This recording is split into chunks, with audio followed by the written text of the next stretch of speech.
समस्या बताइए आपकी, क्या समस्या है, क्या आ रही है?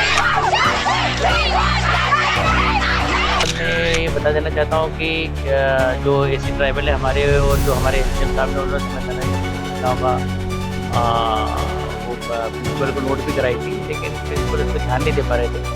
अंततः बच्चे आक्रोशित होकर मुझसे मिलने के लिए निकल पड़े थे। मध्य प्रदेश के बैतूल जिले के एकलव्य छात्रावास में छात्रों के साथ हो रहे अमानवीय बर्ताव और भ्रष्टाचार के विरोध में छात्रावास के सभी छात्रों ने विद्रोह शुरू कर दिया और शाहपुर से बैतूल तक 40 किलोमीटर का पैदल मार्च निकाल दिया। इसकी सूचना मिलते ही प्रशासन सख्ते में आ गया और कलेक्टर खुद सारे जरूरी काम छोड़कर शाहपुर के लिए रवाना हुए। कलेक्टर ने सबसे पहले छात्रों को हाईवे पर रोका और बसों से उन्हें वापस छात्रावास पहुंचाया। इसके बाद कलेक्टर ने सुबह से शाम तक का समय छात्रावास में ही बिताया। इस दौरान उन्होंने छात्रों के अलावा छात्रावास अधीक्षक, स्कूल प्राचार्य, स्टाफ और जनप्रतिनिधियों से अलग अलग चर्चा की। आज बड़ा ये दुखद बात थी कि आज ये प्यारे प्यारे बच्चे हैं, जो बिटिया हैं और ये जो बच्चे मेरे साथ में खड़े हैं, काफ़ी संख्या में इनकी हॉस्टल की और स्कूल की कुछ समस्याएं थी, उनको लेके ये आए। इस संबंध में ये बता देना चाहता हूँ कि जो एसी ट्राइबल है हमारे और जो हमारे एसडीएम साहब ने उन्होंने समय समय पर कुछ समस्याओं का वो प्रिंसिपल को नोट भी कराई थी, लेकिन प्रिंसिपल उस पर ध्यान नहीं दे पा रहे थे। अंततः बच्चे आक्रोशित होकर मुझसे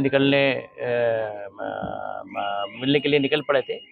जैसे मुझे पता पड़ा तो फिर मैं तत्काल आया और फिर बच्चों से खुद आके वो करा, चूँकि बच्चे हमारी धरोहर है और बच्चों की सुरक्षा करना हमारा काम भी है। आके आप सभी बच्चों से बात करी है, हर बच्चे से बड़ी विस्तृत कम से कम 2-1 घंटे हम लोगों ने अंदर बात करी है और प्रिंसिपल भी थे। बच्चों की कुछ समस्याएं हैं उनकी छोटी-छोटी, जिसने ये थोड़ा-सा इस तरह का वो रुख लिया। तो प्रिंसिपल को, काउंसलर को और नर्स जो यहाँ पे है, हेल्थ जो चेकअप करती है, उन्होंने ये बताया है कि भई मैं बच्चों की जो होती है उनको उनके प्रति नाराज़गी व्यक्त की है। बताया है कि ये बच्चे अपने बच्चे हैं ये, हमें इनका मान रखना है और हमें इनका सम्मान रखना है। तो बच्चों को हम लोग कंसल्टेट करने का मैंने निर्देश दिया है। चावल में इल्लियाँ मिलती है, सब्जी बेस्वाद रहती है सर, रोटियां कच्ची मिलती है सर, आटा लगा रहता है, ऊपर से जला देते हैं सर। हमने इसके बारे में कंप्लेंट भी बहुत बार कर चुके हैं सर, लेकिन हमें कोई खाने का सुधार ही नहीं दिख रहा सर। 1-2 दिन अच्छा बनाते हैं सर, फिर वैसे खाना बनाने लग जाते हैं सर। नर्स 24 घंटे नहीं रहती है और उपलब्ध नहीं रहती है सर। फिल्टर वाला पानी नहीं पिलाते सर, फिल्टर है सर वहाँ पे, मतलब वो आया है सर। और सर हमारे अंदर बहुत समस्या है सर। पैदल मार्च हमने इसलिए निकाला है क्योंकि हम कई परेशानियां बोल के हमारी संस्था में परेशान हो चुके हैं, पर ऐसा कुछ हो ही नहीं रहा है, कुछ सुधार हो ही नहीं रहा है, तो फिर हमें मजबूरन इसमें उतरना पड़ा। क्या समस्याएं थी?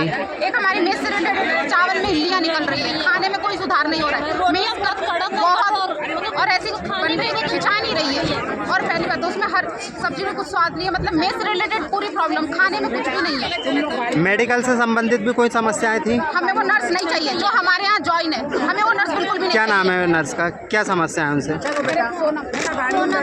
सोना बेटा क्या समस्या है उनसे? बात कर रहा हूँ उसको करने दो। उनकी समस्या हमें बस उनसे इतनी समस्या कि वो गोलियां हमें गलत देती है, एक्सपायरी टैबलेट्स दे देती है। भाई बच्चों को थोड़ी पता है मेडिकल फील्ड के बारे में, उसने दी कैसे वो टैबलेट्स। और हमारे यहाँ से एक छात्रा को गर्भ निरोधक गोलियां दी गई है, जो कि उससे 8 महीने तक उसने लगातार गर्भ निरोधक गोलियां खाई है और कोई मैटर नहीं। हॉस्पिटल में जाके वहाँ छोड़ देती है, तो फिर बच्चों को थोड़ी पता है कौन सा डॉक्टर क्या ट्रीटमेंट करता है। तो ये चीज़ हमें नहीं चाहिए और हमें वो नर्स बिल्कुल भी नहीं चाहिए। मेन पॉइंट हमारा यही है, हमें वो नर्स नहीं चाहिए।